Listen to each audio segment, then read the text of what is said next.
Good afternoon, everyone. I am Shivani Patel, I'm Patrick Hanna. and our project is Anthropomorphic Robotic Arm.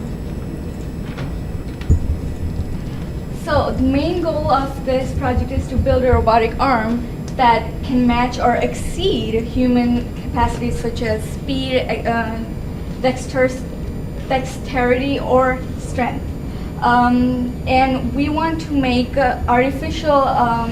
all artificial components of all human arm components, such as muscles, skeleton, connective tissues, nerves, arteries, the skin. The arteries will be the cooling system for the robotic arm, and we are thinking that the nerves will be the sensory system. Next, please. So to begin with, we thought it was extremely important to base our research for the first week on the human arm anatomy. So we found that there are 32 limbs on the bones in the arm, and they will be 3D printed, hopefully using the NinjaFlex filament, which we decided to use because it's going to be really flexible and it's going to add a plus point to the robotic arm. And we'll be building a total of 42 muscles. The 23 muscles in the upper and the forearm, and 19 muscles in the hand. So we started researching and seeing what we can use for the muscle equivalent. The muscle is what drives motion in the arm, so we were trying to say what can we use to drive that same motion in our robotic arm. So the most commonly used item in robotics are servo motors, right? But the issue with that is that this is very boxy. It's not going to attach the same way that human muscles, and it's not going to behave the same way as human muscles do, which will make it even more so difficult to match human dexterity and speed and strength, because also servo motors are quite weak in that sense. And then so we started searching in artificial muscles. It's a fairly new field. Hasn't been that long since they started looking into things that behave the same way as muscles do. And recently, within the past 5 years, they discovered that nylon, very common plastic, could be used as an artificial muscle.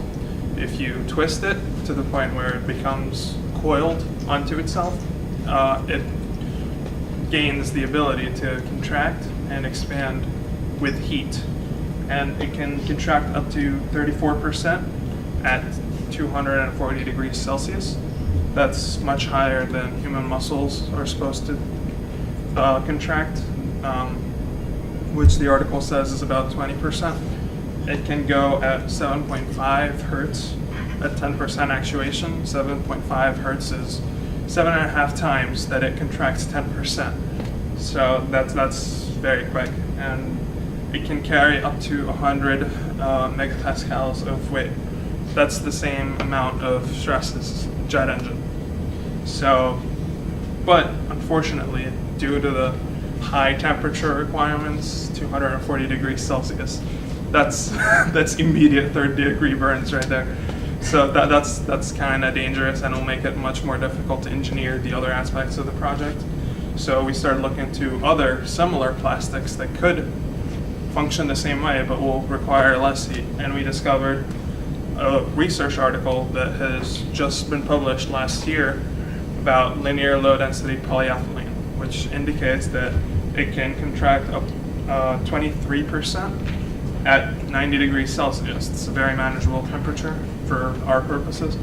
And the plastic is very common. Unfortunately, the plastic is, the research is so new that the plastic is not available in string form, which is the form we need it in for our purposes. So that's another engineering issue that we're trying to overcome right now. And it can carry up to 69 megapascals of weight. Not a lot less than the nylon, but with such a much more manageable temperature, we thought it would be a better option. as a replacement muscle. Here's our videos of the material contracting. This is the nylon on top. This is the video of the researchers actually showing their research. So this is the details of what you're about to see. I'd like to read that.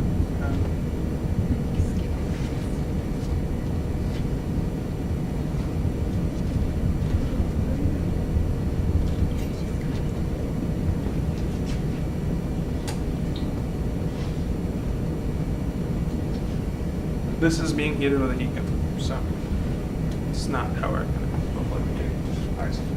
And the second video is a comparison between nylon and linear low density polyethylene. So, as you can see, the polyethylene contracts a lot faster and a lot more than the nylon under low temperatures.